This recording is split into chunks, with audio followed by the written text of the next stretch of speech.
How do I cut the chains shackled to blame, shame, guilt, and regret that I've had from the past? How do I move forward and let go of the things holding me back? Oh, I think this is one of my biggest topics that I had to have huge strides in. I can remember 25 years ago. Yeah, I can still remember that. When I was so riddled with shame. I had gotten into a relationship that I thought was the one. We even got engaged. My son was 3 years old. Jelani was 3 years old. And 5 months from the wedding, my fiance became abusive. Mentally, verbally, and physically. I navigated myself out of the relationship physically. I got Jelani and myself to safety. But man, the guilt, the shame, the anger at Lisa. And so when we talk about moving forward, I just believe that in order to powerfully move forward, you cannot hold yourself hostage to old actions, old experiences. And man, was I holding myself hostage. I felt like, Lisa, you put yourself in danger, and that's one thing. But oh my God, you put your 3-year-old son in danger as well. That, if holding myself, putting myself in danger consumed a corner of my energy, putting Jelani in danger consumed a block of my energy. I knew that I couldn't create anything in my future living with this guilt, this shame, this blame, this anger. And so I began to do something super important that I recommend to every single one of my students when we deep dive into work. And that's the importance of mirror work. The importance of mirror work is key because you spend so much time showing up for other people, doing for other people, but the only time you can really spend with yourself and for yourself is when you get in a mirror.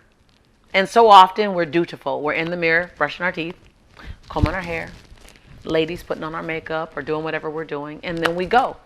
And that's the only time with self. We may spend some time being still and meditating and breathing, but for the most part, we're busy, being busy, being busy, being busy. Raise your hand, even if I can't see you right now, just raise your hand if you know you're busy, being busy, 2 hands. If you're super busy and always busy, yes, I know, I can see that, yeah.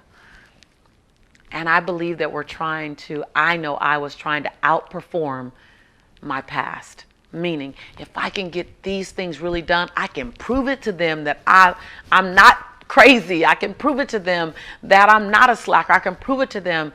But most of all, I can prove it to myself that I'm worthy of a second chance, a third chance. And that's why it's important to get in the mirror. Because in the mirror, you just become confronted with who you are. But there's a way to do it. You want to write this down. Please don't think you can remember this. Give yourself the gift of writing this down. And if you have been on my campus for a while, you know where I'm about to go. Yes, I'm going to go there again and again and again. Because to me, the mirror work is the foundation of all your other growth. Because until you can show up powerfully and whole for yourself, you can never show up powerfully and whole in the world.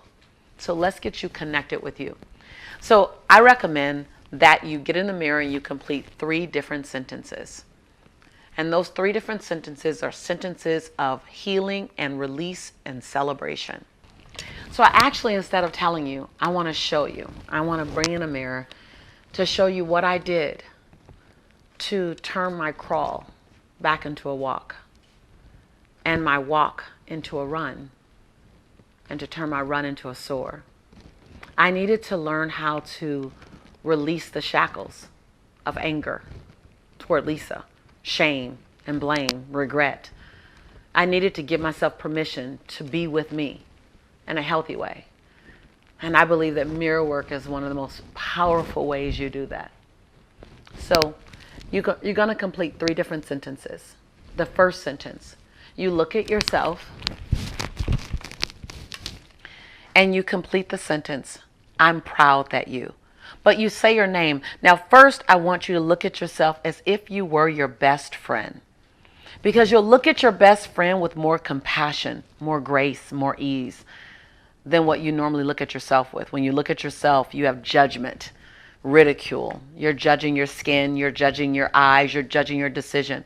But when you're looking at a friend, wanting a friend to feel connected, then you look at your friend with love. So the first sentence is, I'm proud that you. You say your name. Lisa, I'm proud that you. And the first thing that I could be proud of was simply that I got out of bed that day. Lisa, I'm proud that you got up today. Lisa, I'm proud that you got the courage to get in the mirror again. Lisa, I'm proud that you were healthy enough to step out of the relationship. I know you thought you should have stepped out sooner, but you did step out. Lisa, I'm proud that you had the courage to ask for help. Lisa, I'm proud that you are deciding to be the best version of you. You want to find 7 different endings to be proud of yourself for. 7 different endings. This second sentence, you might not want to do, but it's so important to do. The second sentence is the one that might be the hardest to do, but it's also the most liberating when you do it over and over and over again. The second sentence, you say your name.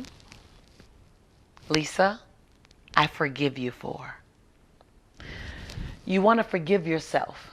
You want to cut the shackles. You want to cut the shackles to blame. I forgive you for lowering your bar. I forgive you for allowing lonely to make you compromise. Lisa, I forgive you for staying silent in the suffering. Lisa, I forgive you for forgetting that you are a queen and you deserve a king. Lisa, I forgive you for the guilt that you've been riddled with for the last 6 months. Lisa, I forgive you for allowing your body to not represent how you feel about your health and wellness. The second sentence, I want you to go back and forgive yourself. Say your name each time. I forgive you for. And don't try to edit it. Be honest. It's just you.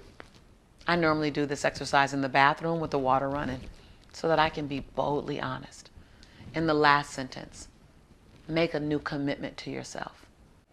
Lisa, I commit to you that today your yes will mean yes and your no gets to be given when you need to say no. Lisa, I commit to you that I'll put you in front of everyone else today. Lisa, I commit to you that I will love you and have more grace and ease. And every time I hear a negative thought, I won't live there. I'll press stop and I'll give you a more powerful thought. So each sentence, I'm proud that you, I forgive you for, and I commit to you that. 7 different endings on all 3 sentences. I did it for 6 months straight every morning. I recommend you do it for 30 days and then consider continuing if it feels good. This act of mirror work literally turned my crawl back into a walk and my walk into a run and my run ultimately into a soar. Remember that this show is not just a monologue. It's a dialogue. It's a rich, delicious, courageous conversation between a tribe of gladiators and change agents and unicorns. So what was your big aha from this episode? What did you need to hear? Bigger than that, what are you willing to do as a result of this episode? Please leave me a comment below. Matter of fact, I want you to send me a picture. If you decide you're going to take on the mirror work, I want you to send me a picture of you standing next to the mirror, and I'll know what that means. That means you're in. Be sure to subscribe and look out for more amazing, delicious content in the future. After all, this is your home. You probably already can tell. We're your tribe. You might have already known that. And I'm your sister in prosperity and in possibility. And every time I say that I believe in you and I love you, it's not for lack of other words. It's because I do. I'll see you soon.